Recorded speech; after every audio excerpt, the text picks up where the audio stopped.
What is up, guys? It is HumbleZeus here, bringing you some Call of Duty Ghosts. How you guys been? Hope you guys are having an awesome Thursday. I am super excited. School's basically over. We got like no more work to do. But as much as I'd love to continue talking with you about how super excited I am and all that, we do have a video to cover, so let's jump right into it. Becoming a new YouTuber, and I'm aiming this more towards specifically gaming commentators or people who just want to review games.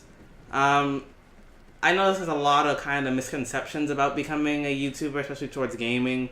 A lot of people feel it's an easy road, it's super easy to take, all I gotta do is get some way to capture this, do some audio and all that, and I'm like, yeah, kinda, but there's a lot more work involved, there's a lot more to it than just simply getting those gameplays and having some decent quality material. So I'm gonna cover with you what over my course of doing this YouTube kind of thing, I've discovered about being a YouTuber, and more specifically being a gaming YouTuber. So to be a gaming YouTuber, obviously you need games. So I think one of the things that people don't realize about becoming a YouTube commentator is that it's expensive. It's expensive to get into, it's expensive to maintain. It's really like there is a big money cost, bigger than you might think. Especially now where everything needs to be HD, so you need to have an HD capture card. Your audio needs to be good. You need to know how to use programming. Like, it's very hard to get into and very easy at the same time. There are tools that make it very easy, but there are things you're going to need to buy that can cost you a lot of money. Now, there are some ways to save money using free programs, like instead of using Photoshop, you might use GIMP.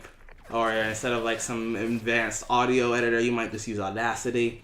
There are ways to save money, but you're going to have to spend some money. That's the fact that you need to keep up with the games. Unless you're an all indie game person, and even then, you're going to have to spend a bit of money to keep up with those games, to show people those gameplays. And I'm a big supporter of it, but it is very hard to keep up, especially when you're not being paid. If you're not working yet, it's very hard to continue buying these new games because developers push these out. They go fast, fast, fast.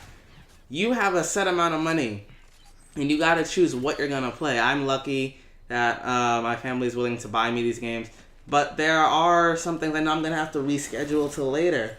And if you think it's going to be that easy as I can play Black Ops 1, you can, and I admit you can. You might get a couple of views for it too. But Black Ops 1 isn't near as relevant as the new Call of Duty game, regardless of how good or bad it is. And it will affect you when you try to use games that are like 4 years old that really no one remembers, or they've all beaten they don't care about. So if you're someone who's kind of strapped for cash, I either recommend not doing it at all or saving up in advance. Save up a lot of money because you're going to need to get a capture card, some kind of microphone, a decent selection of present games, and that can all take a little bit of money that you're going to have to just put aside over the course of time. You know, maybe get a summer job or something, work over that period of time, get some stuff done. But it is expensive. Now, in order to actually be successful at it, because anyone can record and just talk a little bit, you have to provide something to people. You have to give people something in return for watching you. It's a give and take system. I give you something, I get something, etc., etc. You have to provide either useful content, such as like information like in-depth videos like Drifter does, something funny to certain people like PewDiePie, and something that will cause people to say, in return for my view, I will give you like something in return. I'll like, oh, thank you for your view, sir. Here's my funny video for you. So you have to be willing to give people something. You can't just say, yo, I'm JTXXYY7scopes and then not talk, or just say, oh, look at this feed, oh, look at that feed, oh, I got a quad right there, oh, I got a collab. Like, you can say that if you're being interesting, but if that's all you're gonna say, people are gonna turn off because they can go find people who do the same thing you do but are more entertaining at it. And the goal is to either teach, be funny, or just general. You have to keep your audience's attention, and that can be very hard, especially starting out. Some people aren't comfortable talking, they're not used to it, and they just kind of like close in. You cannot close in. I was very closed in my first couple of videos. I did a lot of videos initially, and I was very closed in. I didn't know who I wanted to be yet.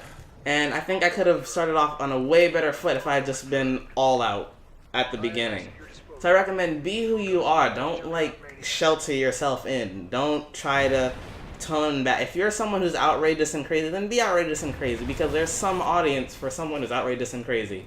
If you're someone who likes to rage, don't try to be like, damn, and then not, like, if you're a rager, don't just stop there. Continue raging, because that's what you want to do, and there will be an audience for that. So be true to who you are as an actual person. Don't be some fake persona, unless you're actually going for that. Like, you're maybe like Boogie. He acts differently, but obviously you can kind of tell it's a joke, it's sarcastic.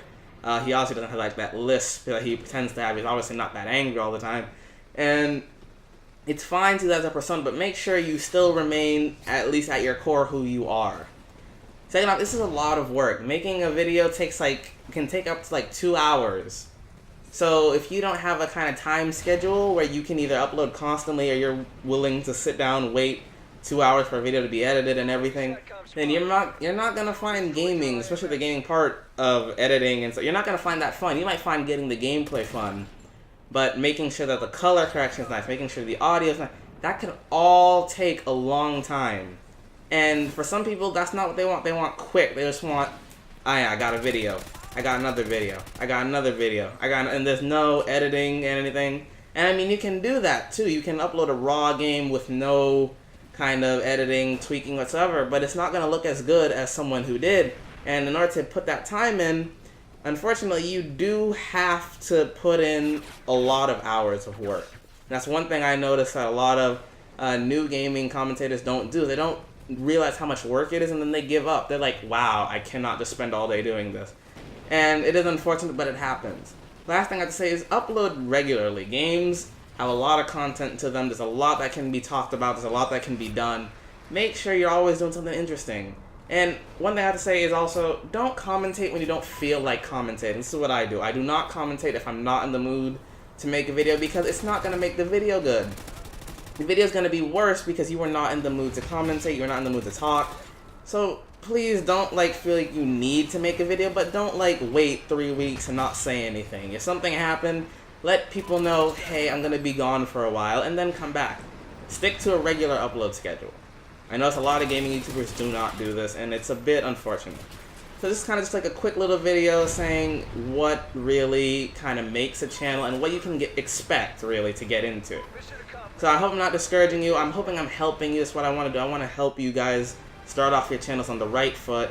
Make sure you have all your equipment together and everything. Save up some money, and I'm sure you guys will do fine. So, hope you have an awesome time. Leave a like on the video, comment, and I'll see you guys later. Zeus out.